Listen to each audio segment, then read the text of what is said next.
Last lecture ની અંદર acid base કયા છે વાત કરી કે એસિડ બેઝ કેવી રીતે બને એની ચર્ચા કરી. હવે વાત કરીએ તો કે એસિડ ની રાસાયણિક પ્રક્રિયાઓ, એસિડ ના રાસાયણિક ગુણધર્મો કે વાત કરવા જોઈએ.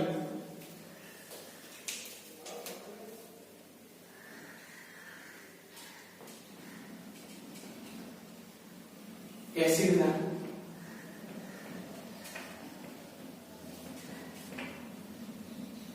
રાસાયણિક ગુણધર્મો મહત્વનો ટોપિક છે. 4 માર્ક્સ ની અંદર પૂછાય તો પણ અને પર્ટિક્યુલરલી અંદરની પૂછાય તો પણ એસિડના રાસાયણિક ગુણધર્મોની વાત કરીએ તો ફર્સ્ટ નંબરનો ગુણધર્મ કયો? તો ફર્સ્ટ નંબરના ગુણધર્મ કે બધી જ પ્રક્રિયાઓ છે તમામની અંદર. તો પ્રથમ ગુણધર્મની વાત કરવા જઈએ તો શું છે? એસિડની ધાતુ સાથેની પ્રક્રિયા. એસિડની ધાતુ સાથેની પ્રક્રિયા ફર્સ્ટ. ચલો એસિડમાં જે સામાન્ય ગુણધર્મોની વાત કરીએ તો કે જ્યારે ચેપ્ટરની શરૂઆત કરી એ વખતે વાત કરી કે એસિડની ધાતુ સાથેની પ્રક્રિયા આપણને શું મળતું? તો એસિડની ધાતુ સાથેની પ્રક્રિયા આપણે એવું તો કીધું હતું જે આ ગુણધર્મની અંદર કે એની પ્રક્રિયાથી હાઇડ્રોજન વાયુ H2 વાયુ મળે છે. ચલો તો એની વાત કરી લઈએ.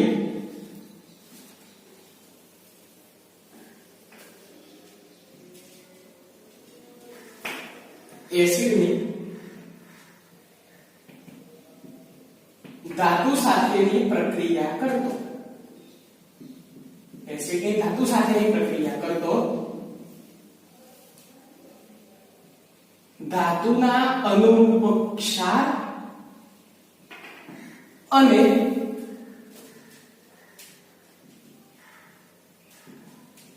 ડાયહાઇડ્રોજન વાયુ મળે છે.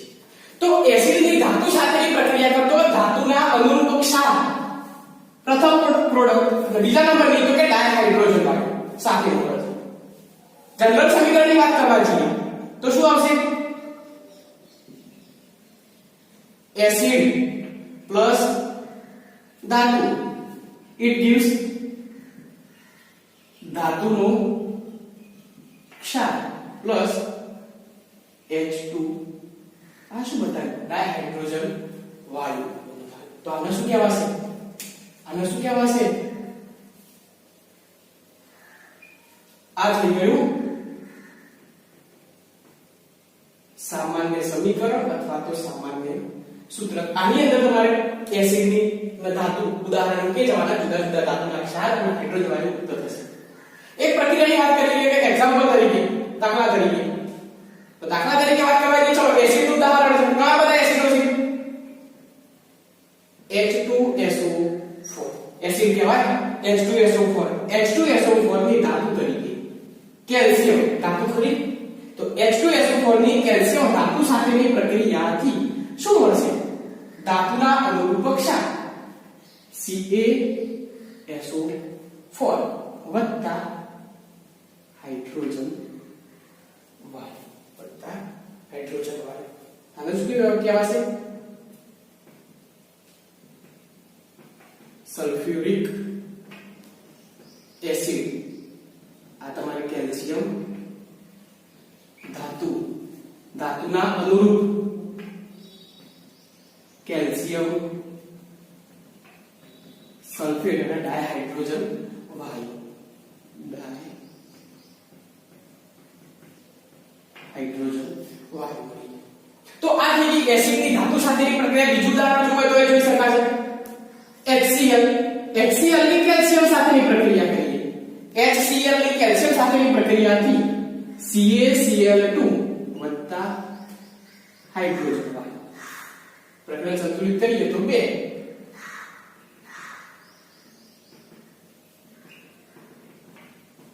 હાઇડ્રોક્લોરિક એસિડ કેલ્શિયમ શું કહેવાશે? આને CaCl2 કેલ્શિયમ ક્લોરાઇડ. આ થઈ માત્ર એક પ્રક્રિયા. તમારા બુકની અંદરની વાત કરવા છે તો બુકની અંદર એક પ્રેક્ટિકલ પ્રયોગ બતાવ્યો છે કે પ્રયોગના ઉપરથી કેટલાક તારણો પૂછાય. એ ઉદાહરણની વાત કરી લઈએ તો એ ઉદાહરણ શું કહેવામાં આવે? મહત્વનું છે આની અંદરથી નાના ઘણા બધા ક્વેશ્ચન પૂછાઈ શકે છે અલગ સ્વૈચ્છિક રીતે પૂછાવા માટે. તો વાત કરીએ કોઈ શું પ્રયોગ બતાવ્યો છે? એસિડ તરીકે H2SO4 સલ્ફ્યુરિક એસિડ. સલ્ફ્યુરિક એસિડની દાણાદાર ઝીંક એટલે જેને ધાતુ કહેવાય, સલ્ફ્યુરિક એસિડની દાણાદાર ઝીંક સાથેની પ્રક્રિયા કરતા તો શું બનશે? ધાતુના અનુરૂપ ક્ષાર ZnSO4 વત્તા હાઇડ્રોજન વાયુ. ચલો પ્રક્રિયાની વાત કરવા જઈએ તો શું કહેવાશે? સલ્ફ્યુરિક એસિડની ઝીંક સાથેની પ્રક્રિયા કરતો ઝીંક સલ્ફેટ ZnSO4 મળે છે. હવે કેટલી બધી રિએક્શન છે કે જેના સાથે વાત કરીએ, બીજા ઉદાહરણ વાત કરીએ. આ જ લઈએ ધાતુ તરીકે Zn નાખીએ પરંતુ એસિડ બની કાઢીએ. એસિડ તરીકે વાત કરવા જઈએ તો કે બીજી રિએક્શન HCl ને હું Zn સાથે પ્રક્રિયા કરું, HCl ની Zn સાથે પ્રક્રિયા કરું તો શું મળે છે? ધાતુના અનુરૂપ ક્ષાર ZnCl 2 times વત્તા H2 શું કહેવાશે? ઝીંક ક્લોરાઇડ. પ્રક્રિયાને સંતુલિત કરવી પડશે. 2 હાઇડ્રોક્લોરિક એસિડ. નિપજ તરીકે ZnCl2 કઈ રીતે મળે છે હવે એની અંદર ચર્ચા કરવા છે. તો આના માટે તમારે દરેક તત્વ અથવા દરેક સંયોજન એટલે જેની પર્ટિક્યુલર સંયોજકતા હતી કે ધોરણ 9 ની અંદર આપણે ચેપ્ટર ભણ્યા હતા સંયોજકતા હોય તો સંયોજકતા યાદ હશે તો એના આધારે તમે પ્રોડક્ટ કઈ રીતે બનાવવી એ તમને સમજાવવું પડશે. બરોબર? તો એ વસ્તુ તમારે 9મા ની અંદર ક્યાં જોવી જરૂરી છે. એ યાદ હશે તો તમારો કયો ક્ષાર મળે છે, કઈ નિપજ મળે છે એ તમને સરળતાથી યાદ આવશે. આની અંદર બીજા એસિડની વાત કરવા જઈએ તો આ જ ધાતુની વાત કરીએ. હવે બીજો એક એસિડ છે એસિડિક એસિડ. ઉદાહરણ યાદ હોય તો CH3COOH. CH3COOH ની Zn સાથે પ્રક્રિયા કરીએ, CH3COOH ની Zn સાથે પ્રક્રિયા કરીએ તો યાદ આવશે MCQ H2 વાયુ મુક્ત થતો નથી. શું આવ્યું? એસિડિક એસિડની Zn સાથે પ્રક્રિયા કરીએ તો હાઇડ્રોજન વાયુ મળતો નથી. બીજા નંબરે આ એસિડ હતો એસિડિક એસિડ. આના સિવાય વાત કરવા જઈએ તો કે બીજી એક રિએક્શન છે કે જેની અંદર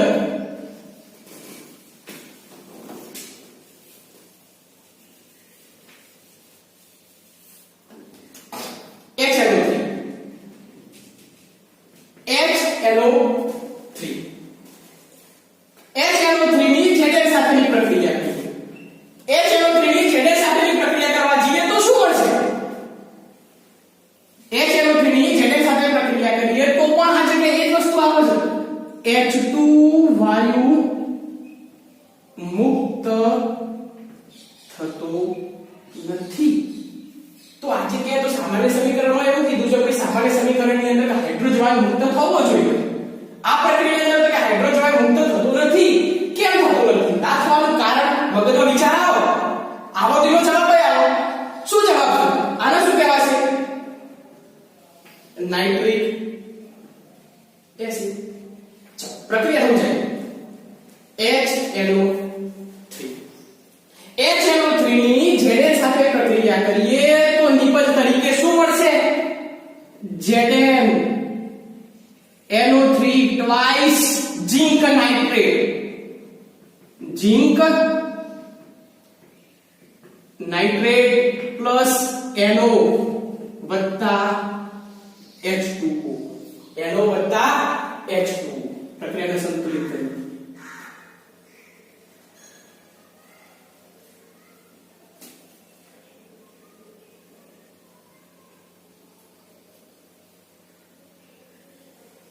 પ્રક્રિયાને સંતુલિત કરી પાણી મળી જશે. નાઇટ્રોજન નો ઓક્સાઇડ અને બીજું મળી જશે પાણી. Zinc nitrate, nitric acid, zinc nitrate, NO અને પાણી. તો આ પ્રક્રિયાની અંદર કે આવું કેમ થયું કે ભાઈ હાઇડ્રોજન આયનની જગ્યાએ મને નિપજ તરીકે શું મળ્યું? સાથે પાણી મળ્યું. પાણી મળવાનું કારણ તો યાદ રાખવાનું કે HNO3 શું છે? HNO3 એસિડ ખરો પરંતુ એક વિશિષ્ટ ગુણધર્મ ધરાવે છે. કેવો છે? પ્રબળ ઓક્સિડેશન કરતા. શું છે? HNO3 એ પ્રબળ ઓક્સિડેશન કરતા હોવાથી એસિડની ધાતુ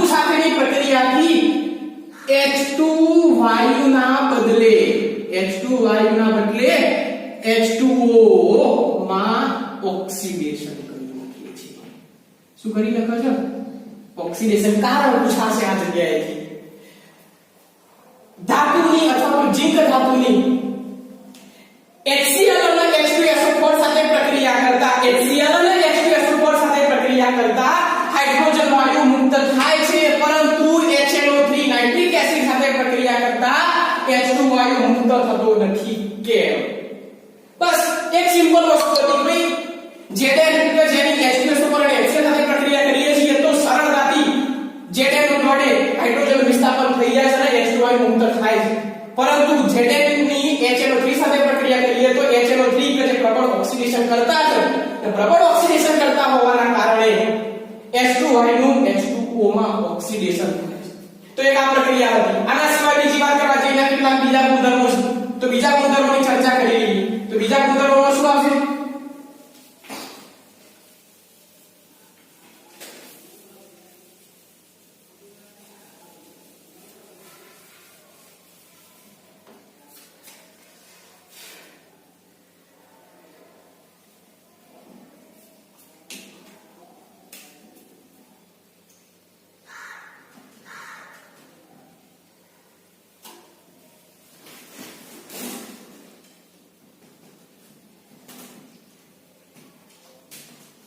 હાઇડ્રોજન કરતા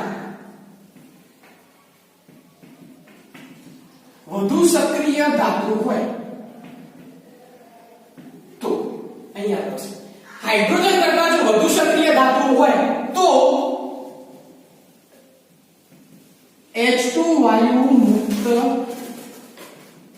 થાય. યાદ રાખવાનું, હાઇડ્રોજન જે વાયુ કરો H2 એ વધુ સક્રિય ધાતુ, હાઇડ્રોજન કરતા વધુ સક્રિય જો ધાતુ હશે તો H2 વાયુ મુક્ત થશે. એટલે કે સક્રિય ધાતુની વાત કરવા જોઈએ. સક્રિય ધાતુ શું છે તેની સક્રિયતા શ્રેણી યાદ રાખજો. ચલો ચર્ચા કરી લઈએ આની અંદર.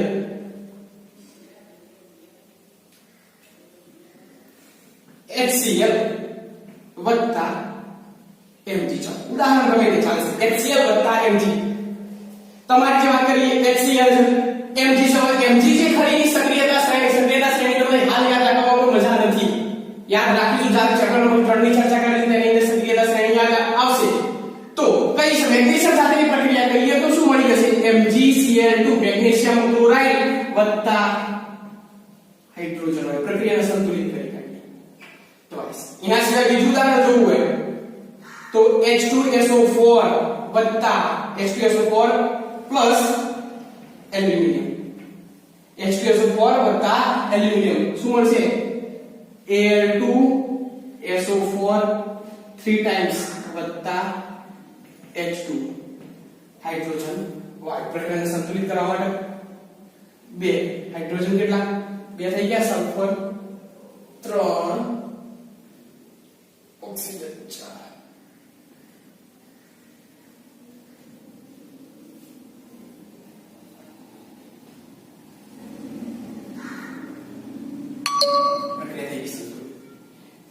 બીજું ઉદાહરણ જોવું હોય Fe આયર્ન ધાતુ. તો આયર્ન ધાતુની વાત કરીએ H2SO4 સાથેની પ્રક્રિયા. આયર્ન ધાતુની H2SO4 સાથેની પ્રક્રિયા આયર્ન સલ્ફેટ FeSO4 વત્તા હાઇડ્રોજન વાયુ. તો એનો મતલબ એવો કે Mg Al અને આયર્ન Fe આ બધી કેવી ધાતુઓ છે? હાઇડ્રોજન કે જે હાઇડ્રોજન ધાતુ કરતા વધુ સક્રિય ધાતુઓ છે. જો કદાચ એવું થાય તો હાઇડ્રોજન કરતા ઓછી સક્રિય હોય એવી ધાતુઓ, હાઇડ્રોજન કરતા ઓછી સક્રિય ધાતુ, હાઇડ્રોજન કરતા ઓછી સક્રિય ધાતુ હોય તો H2 વાયુ મુક્ત થશે નહીં. હાઇડ્રોજન કરતા ઓછી સક્રિય ધાતુ હોય. ઉદાહરણ તરીકે વાત કરીએ HNO3 એસિડ છે. HNO3 કે જેની કોપર સાથેની પ્રક્રિયા. કોના સાથેની પ્રક્રિયા? Copper C. ક્ષાર તો મળશે CuNO3 ટ્વાઇસ કોપર નાઇટ્રેટ. શું કહેવાશે? કોપર નાઇટ્રેટ પ્લસ બીજું શું મળે છે સાથે સાથે N2O વત્તા H2O. જે રીતે ઇલેક્ટ્રિકની જેને સાથેની પ્રક્રિયાથી આપણને ઝિંક નાઇટ્રેટ અને પાણી મળ્યું તો એ જ રીતે કોપર સાથે પ્રક્રિયા કરીશું HNO3 ની તો પણ કોપર નાઇટ્રેટ પાણી અને N2O મળે છે. પ્રક્રિયાને સંતુલિત કરવા છે તો કે શું આવશે? પ્રક્રિયાને સંતુલિત કરીએ તો અહીં 10 અહીં 5 હાઇડ્રોજન સંતુલિત થઈ ગયા. કોપર 4 પ્રક્રિયા સંતુલિત થઈ ગઈ. આના સિવાય બીજી વાત કરવા જઈએ તો કે બીજો ગુણધર્મ શું છે? તો બીજા ગુણધર્મની વાત કરીએ તો એક બુકની અંદર નથી ચર્ચા કરી પણ આપણે ચર્ચા કરી લઈએ. તો એ એસિડ